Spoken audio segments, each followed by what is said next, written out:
Bem-vindos ao episódio 15 do podcast O Mundo a Seus Pés, da secção internacional do Expresso. Estamos a gravar na tarde de segunda-feira, 13 de abril, que é amanhã no Brasil, e numa altura em que no mundo inteiro há quase 2 milhões de casos de Covid-19 declarados e mais de 115 mil vítimas. Deste triste balanço, 22.318 infectados são do Brasil, onde já morreram 1.241 pessoas com a doença, segundo dados recolhidos hoje. É, portanto, no Brasil que vamos centrar-nos neste episódio. O maior país lusófono do mundo é chefiado durante esta pandemia por um homem que desvaloriza a importância do confinamento e do distanciamento social e que espalha informações sobre o coronavírus que a comunidade científica e o seu próprio Ministro da Saúde podiam. Para ajudar-nos a compreender o que se passa e as possíveis consequências desta crise, convidámos esta semana o Otávio Amorim Neto, catedrático de Ciência Política da Fundação Getúlio Vargas. Olá, Otávio. Olá, Pedro. E a Cristiana Martins, jornalista do Expresso e também uma distinta cidadã brasileira. Olá, Cristiana. Olá, Pedro. Olá, Otávio. Olá. Eu sou o Pedro Cordeiro, editor de Internacional e moderador deste podcast.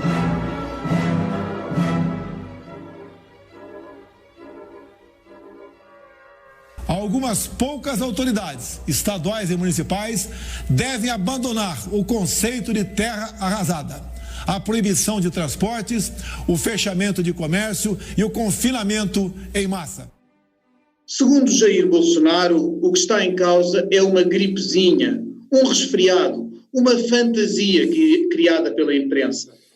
Em março, uma manifestação a favor do presidente e uma viagem aos Estados Unidos da América terão ajudado a propagar a pandemia, tendo ficado infectados dezenas de membros da comitiva presidencial. Na ausência da ação do governo central, cidades, estados, no Brasil e até os cabecilhas do narcotráfico nas favelas adotaram e impuseram medidas de precaução. Medidas essas que o presidente Bolsonaro considera histéricas. Bolsonaro chegou a tentar retirar competência aos Estados, limitar o acesso à informação, dispensar igrejas e casas de jogo de seguirem as restrições impostas pelas autoridades locais. Também promoveu uma campanha contra qualquer paragem da atividade no Brasil e todos estes desígnios foram travados pelos tribunais. Na semana passada, o presidente quis demitir o Ministro da Saúde, cuja política tem criticado em público.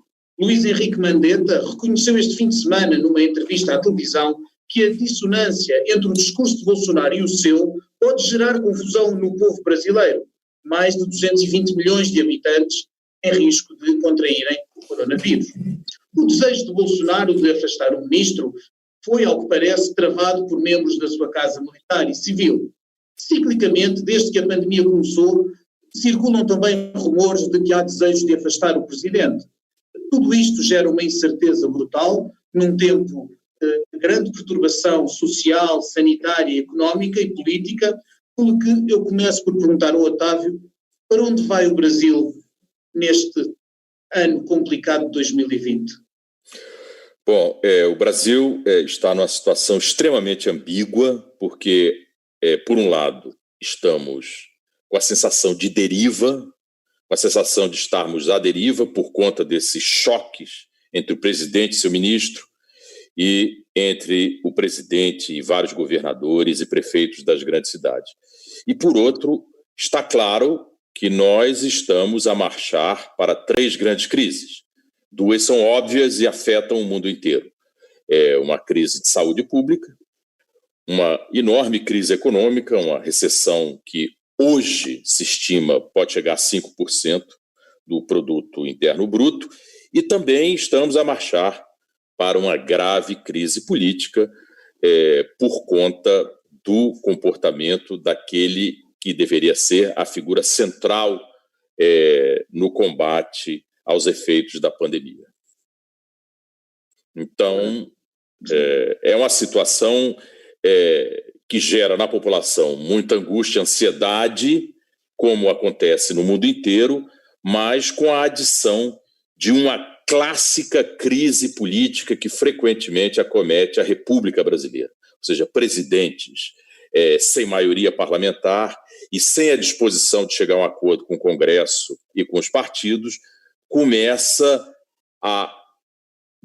inicialmente a marchar de forma lenta, depois de forma muito acelerada, para um fim prematuro e abrupto do seu mandato presidencial. Acredita, Otávio, que esta crise pode levar a um afastamento, seja por renúncia, seja por imposição militar ou outra do presidente Bolsonaro?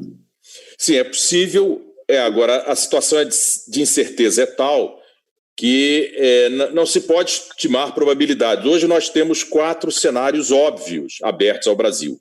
O primeiro, que seria o mais otimista, seria o presidente Bolsonaro imprimir unidade de ação ao Poder Executivo e exercer seu papel imprescindível de coordenar a grande e heterogênea Federação Brasileira. E, com sorte, o Brasil poderia atravessar o ano de 2020 sem uma grande tragédia. E Bolsonaro também poderia ter a perspectiva de chegar a 2022 e concorrer à reeleição. Outra possibilidade é a continuidade da atual situação de permanente conflito entre o presidente, seu ministro da Saúde, o presidente e os governadores dos estados brasileiros, sobretudo dos maiores, né, São Paulo, Rio de Janeiro, Minas Gerais, e também, contando com alguma sorte, conseguir atravessar os próximos meses que, se crê, serão os mais difíceis. Agora, se ele não tiver sorte, aí se abrem o caminho para a destituição presidencial ou para uma renúncia forçada pelas circunstâncias. Quer dizer, a situação já seria muito difícil com recessão e pandemia. É muito mais difícil com essa falta de consenso político que começa a ter efeitos sobre a disciplina social necessária para se implementar o isolamento. Certo. Precisamente essa contradição entre o discurso, por exemplo, de Bolsonaro e Mandetta, obviamente contribui para gerar confusão nas pessoas. Cristiana, falávamos há pouco antes de começarmos esta gravação das contradições que também há mais a norte entre, por exemplo, o discurso do presidente dos Estados Unidos, Donald Trump, e o seu conselheiro científico, Anthony Fauci. Achas que esse paralelo existe ou estamos entre o Brasil e os Estados Unidos, apesar de tudo, a assistir a situações bastante diferentes? Pedro, as situações são diferentes pelo próprio estágio de desenvolvimento, quer econômico, quer social dos dois países. Mas eu acho que é muito importante aqui estabelecer um paralelismo, porque, no fundo, o próprio Bolsonaro sempre teve em Donald Trump uma espécie de referência, uma espécie de guia para a sua própria atuação, nunca escondeu isso, e, além do mais, o que se nota aqui é uma separação bastante clara entre a política de caráter mais obscurantista, digamos assim, sem uma fundamentação técnica, e os seus responsáveis ministeriais, ou no caso do Fauci, um conselheiro da Casa Branca, que são eles médicos, são, portanto, representantes da ciência. E o que se nota, e eu concordo muito com essa abordagem do Otávio, é essa questão da divisão que se gera na sociedade. E no momento de pandemia, isso é muito grave e muito perigoso. Por quê?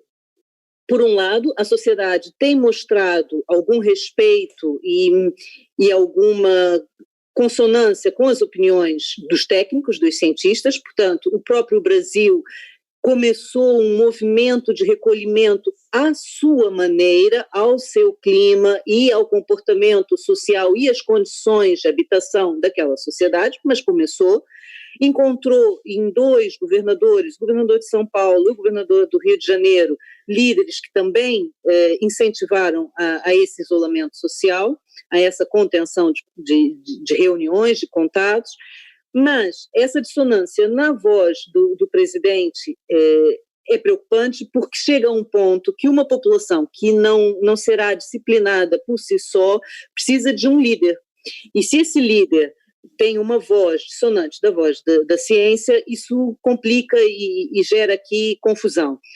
Mas eu encontro, sim, resposta à sua pergunta, um paralelismo, porque toda a argumentação, toda a narrativa que vinha sendo defendida pelo Bolsonaro, mesmo aquela que tu usaste no preâmbulo, da gripezinha, do resfriadinho, ir para a cadeia nacional, falar para a população nesses termos, descredibiliza o discurso científico.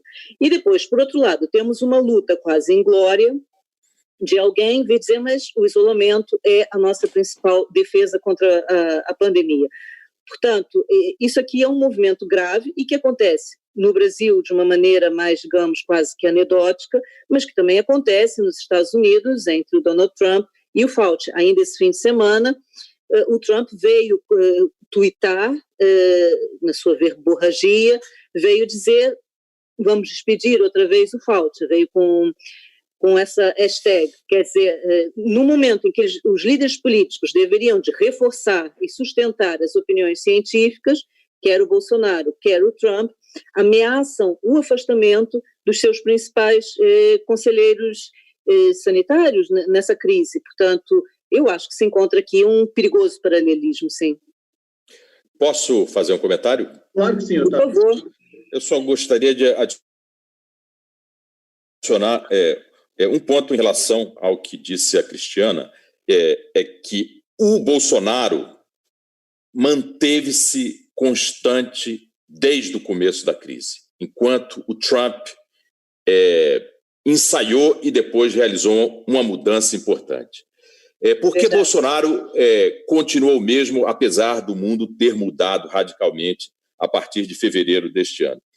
Desde a posse dele em janeiro do ano passado, em janeiro de 2019, qual é o padrão de atuação do Bolsonaro diante das grandes questões que o governo dele tem que enfrentar? A primeira coisa que ele faz é transferir o custo da decisão para outros. Ano passado, durante o grande debate sobre a reforma das pensões, Bolsonaro não foi o grande líder disso. O líder da reforma das pensões foi o presidente da Câmara dos Deputados, Rodrigo Maia. Bolsonaro só interveio para pedir uma redução do sacrifício dos militares à reforma das pensões e pedir aumento salarial aos militares. É verdade. Então, foi transferência do custo da principal reforma econômica de 2019 para o Congresso. Agora, em 2020, ele fez a mesma coisa. Ele transferiu o custo do combate à pandemia aos governadores. Ele não mudou. Ele continua atuando como sempre costumava atuar quando foi deputado federal por 28 anos. Durante 28 anos, Bolsonaro foi o líder da extrema-direita no Congresso, agindo como um lobo solitário, porque não tinha relação com nenhum partido, trocou de partido 8 vezes ao longo da sua carreira parlamentar e sempre agindo desta maneira, de uma forma muito belicosa. Ele se acostumou a isso, já é um homem de 65 anos de idade e já deixou muito claro que não vai mudar, mesmo sendo presidente da República. Otávio, mas desculpa, Pedro, eu tenho aqui uma dúvida que eu gostava de colocar ao Otávio. Talvez seja livre. Que dessa vez, ele está isolado em relação, aparentemente, em relação ao seu próprio núcleo de suporte militar. Porque, tanto quanto se tem percebido, quer o vice-presidente Mourão, quer um importante general na reserva, Paulo Chagas, que terá feito declarações esse fim de semana, estarão do lado do ministro da Saúde, do Mandetta. No Senado e na Câmara dos Deputados também estão a favor da atitude do Mandetta, e os principais governadores também. Portanto, qual é a possibilidade de sobrevivência a longo prazo de um líder, mesmo que coerente na sua atitude, mesmo que mantendo a sua atitude de isolacionismo, mas a longo prazo, como é que um líder consegue sobreviver tão isolado?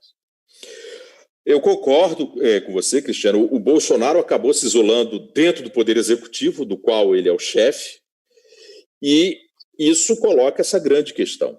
E tudo vai depender daquilo que os americanos chamavam durante a Guerra do Vietnã de body count, da contagem dos corpos, em abril e maio.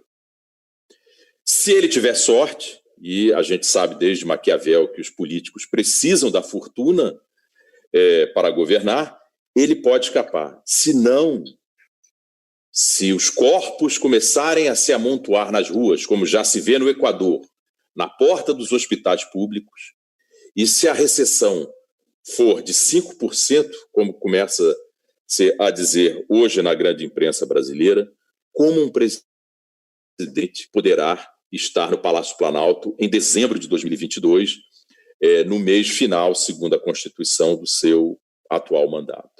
Então, é muito difícil. E vocês têm eleições esse ano, não é? Temos eleições municipais. Há um grande debate a respeito de se elas devem ser mantidas em outubro ou se devem ser postergadas para dezembro. Isso será decidido pelo Congresso, com o apoio do Supremo Tribunal Federal. Mas a situação no Brasil é realmente muito complicada, porque, em geral, para ver a queda prematura de um presidente, 4 elementos têm que se combinar, que é ausência de maioria parlamentar, e isso Bolsonaro nunca teve. Depois, uma grande crise econômica, isso não houve até o mês passado, mas agora, a partir de abril, a recessão vai chegar. Grandes escândalos de corrupção, isso há um envolvendo o filho Flávio Bolsonaro, senador pelo Rio de Janeiro, e, por último, grandes manifestações populares. As manifestações populares, obviamente, pela política de isolamento social, não pode acontecer. E o que é que os brasileiros têm feito, sobretudo nas capitais dos nossos 26 estados e mais o Distrito Federal, batido panela à noite. Então, é uma situação nova, inusitada, mas se o presidente não mudar, tudo indica que a situação dele vai se tornar periclitante ao longo dos meses de maio e junho. E eu acho que o Brasil tem que começar a pensar em alternativas para o dia seguinte, porque, como se não bastasse, como já disse, a crise de saúde pública, a crise econômica, teremos essa grande crise política. Eu ia perguntar-lhe, Otávio, a respeito disso e da necessidade de uma alternativa que já se coloca em qualquer democracia, que se colocava mais com um presidente com as características de Jair Bolsonaro e que cresceu exponencialmente com a crise que vivemos atualmente. Onde está a oposição brasileira? Onde está o PT nos seus escombros pós Lula e Dilma? Onde está o PSDB? Onde estão as referências da democracia brasileira? Bom, ótima pergunta, Pedro. Com relação ao PT, o PT adotou a seguinte atitude. Ele não tem aparecido muito na crise, não tem procurado liderar a oposição a Bolsonaro e, ao mesmo tempo, rejeita a ideia de destituição de Bolsonaro.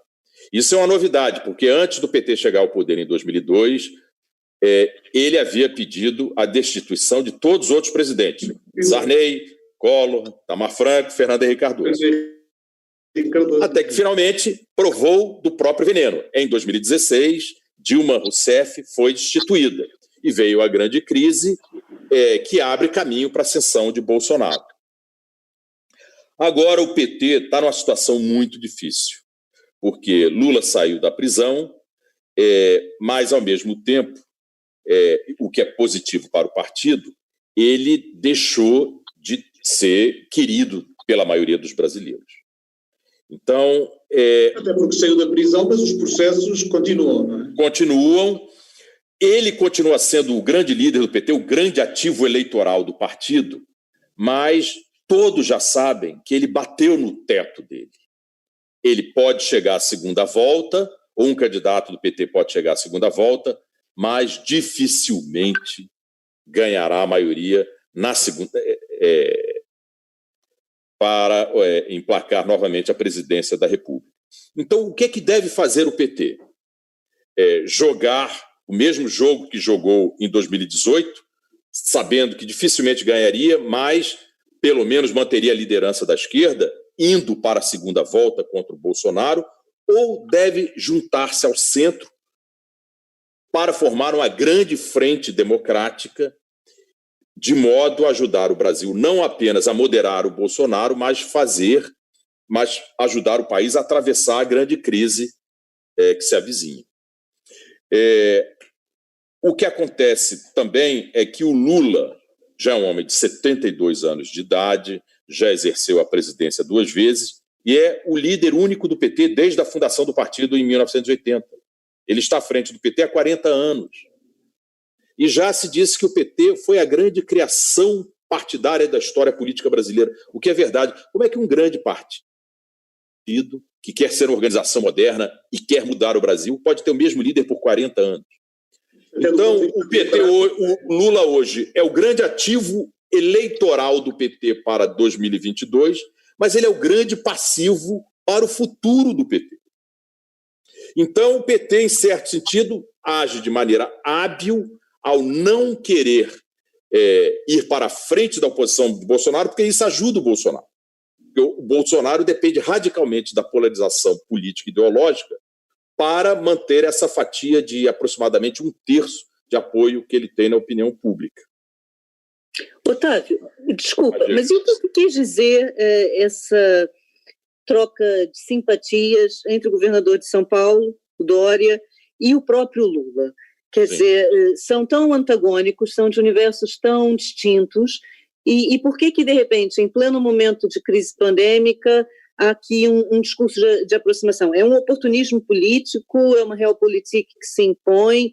O Ciro Gomes não coloca hipótese de vir participar nisso? Quer dizer, que movimentações é que nós, que estamos assim distantes, que lógica é que nós tiramos dessa aproximação entre figuras tão distintas? Olha, outra ótima pergunta. Eu acho que o Lula e o Dória fizeram uma sinalização muito discreta, mas importante. Finalmente, tivemos um sinal dos partidos que não apoiam Bolsonaro de que, caso a coisa piore muito, eles finalmente vão começar a cooperar. Ao contrário do que tem havido em Portugal, como nós havíamos discutido antes do início do nosso debate, o líder da oposição declarou-se colaborador, não mais opositor ao governo. Para o Brasil chegar a essa situação, ainda as coisas vão ter que piorar muito. Os custos políticos da contínua competição entre a centro-direita e a centro-esquerda vão ter que aumentar para finalmente se materializar aquela que parece ser a melhor solução para dar conta do problema Bolsonaro, que é uma grande frente democrática varrendo da centro-esquerda, da centro-direita à esquerda.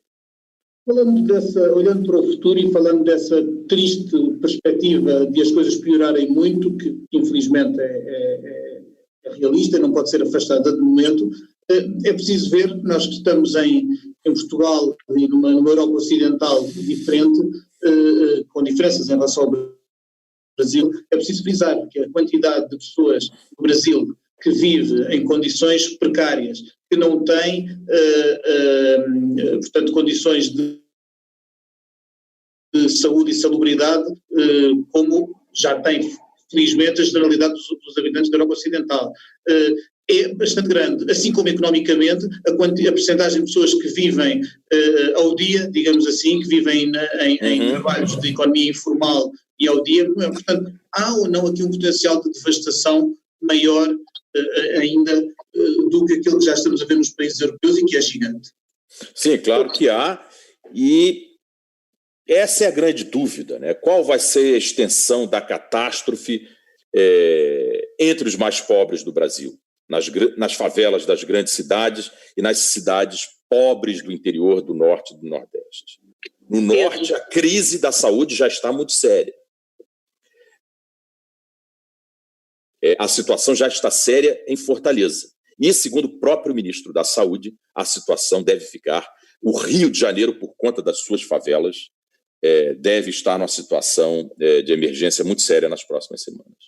Pedro e Otávio, eu acho que há aqui alguns números que nós podemos passar aos nossos ouvintes que são importantes. Por exemplo, uma notícia de hoje diz que 1/4 dos mortos no Brasil está fora dos grupos de risco, não é?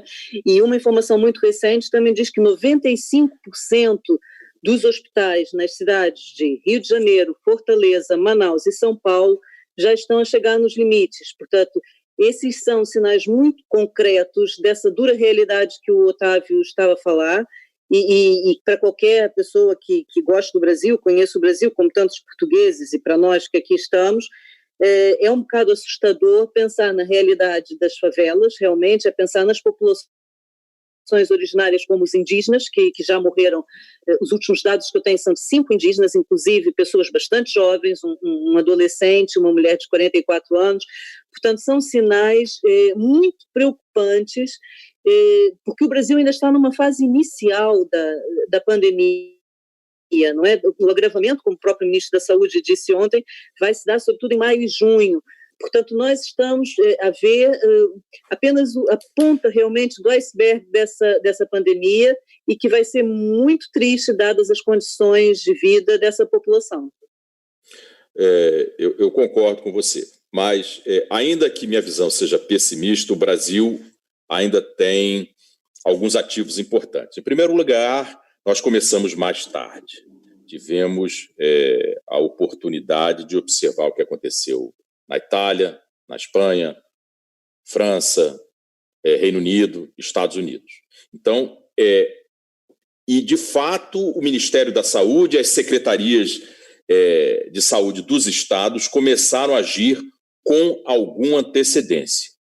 E a pergunta, mas como isso é possível no governo federal liderado por Bolsonaro? Aí que está. Esse outro aspecto muito complexo da situação política brasileira. O governo Bolsonaro tem 2 lados. Um lado é aquele liderado pelo presidente, seus 3 filhos e seus seguidores mais radicais, que se encontram sobretudo nas redes sociais. E, por outro, é o Estado institucional do país, as grandes burocracias, os grandes ministérios do governo federal, e que, mesmo sob Bolsonaro, têm sido chefiados por profissionais de alta qualidade, que conhecem muito suas áreas. Então, o que acontece? Bolsonaro não tem maioria no Congresso, mas vários dos seus ministros têm ótimas relações com os partidos e com os presidentes da Câmara e do Senado. Isso permitiu que Bolsonaro tivesse algumas vitórias legislativas importantes ao longo de 2019. Agora, esse governo que tem 2 lados, que tem 2 planos, acaba gerando muito ruído e muito problema. As decisões demoram muito a serem tomadas, implementadas, e esses ruídos só se amplificaram a partir da pandemia. Este modelo de atuação presidencial e de gestão do governo não funciona sob uma condição de guerra, que é o que significa o combate à pandemia. E é por isso que temos todas essas dúvidas sobre a viabilidade do atual governo sobre a pandemia. E, finalmente, começa a haver choques claros entre os 2 lados do governo, entre Bolsonaro e seus bons ministros e suas boas burocracias. Não à toa que o tempo inteiro, todo dia, se discute quando o ministro Luiz Henrique Mandetta vai sair. Então, e aí volto a repetir o que acabei de dizer. Tudo vai depender do número de corpos nas ruas, nas portas dos hospitais, nas valas comuns dos cemitérios, como já se viu em São Paulo na semana passada. Então, nós estamos vendo o iceberg chegar, claramente, estamos vendo que vamos nos chocar, só não sabemos exatamente qual é o momento certo desse choque e quão rápido será e trágico será o naufrágio. É realmente um quadro preocupante este que fica neste momento em que o nosso tempo já está também chegando ao fim. Diria que de um lado e do outro desse grande oceano Atlântico não estamos em festa pá, como na canção de Chico Buarque, mas seguramente não fará mal trocarmos ramos de alecrim se eles significarem alguma esperança. Para já na reta final deste podcast, cabe ainda agradecer a colaboração à distância que a Manuela Gosta Soares deu na preparação deste episódio, a edição técnica do Ruben Tiago Pereira, que assegura que mesmo gravando à distância e cumprindo as orientações de distanciamento social da Direção-Geral de Saúde e da Organização Mundial da Saúde, o som chegue em condições aos nossos ouvintes, claro que agradeço também aos meus convidados, mas não os deixo ir embora sem fazer aquela pergunta tradicional do mundo a seus pés, que é, neste momento, se pudesse ir para qualquer parte do mundo, e aqui não tem, se não houvesse as restrições, obviamente, que a pandemia hoje em dia nos impõe, por onde é que gostariam de ir? Otávio, quer ser o primeiro? Bom, é muito difícil responder essa pergunta agora, porque é impossível nos livrarmos da ideia de pandemia, né? Eu já estive em Portugal várias vezes, passei o ano de 2017, 2018 em Lisboa. Eu adoraria estar no Alvalade, onde morei, em Lisboa. Mas se levar... foi o melhor bairro em que morei em toda a minha vida, e olha que eu morei em dezenas de cidades e países do mundo. Agora, se levarmos em conta a pandemia, eu gostaria de estar numa quinta em Petrópolis, aqui na Serra, perto do Rio de Janeiro, para respeitar a pandemia e poder andar um pouco, o que é fundamental para mim e o que eu não tenho podido fazer. Cristiana. Olha, seguindo o raciocínio do Otávio, que me parece um bom raciocínio, sendo a pandemia o que é e como está, eu fico em casa. Já estou aqui há mais de um mês e continuo por aqui, ajudando o nosso Sistema Nacional, o nosso Serviço Nacional de Saúde a não explodir como parece que tem acontecido. Se não fosse a pandemia, eu cruzava os céus e ia estar com os pezinhos enfiados na água quente de Angra dos Reis, numa casa que eu conheci da última vez que estive no Brasil e de onde tenho bastante saudades. Eu gostaria muito de ir dar um abraço ao Brasil. Agradeço a todos, sobretudo aos ouvintes que estiveram aí connosco durante este episódio do podcast. Voltaremos dentro de 2 semanas com outro assunto, como sempre, no Mundo a Seus Pés. Até lá, siga toda a atualidade no Expresso. Obrigado.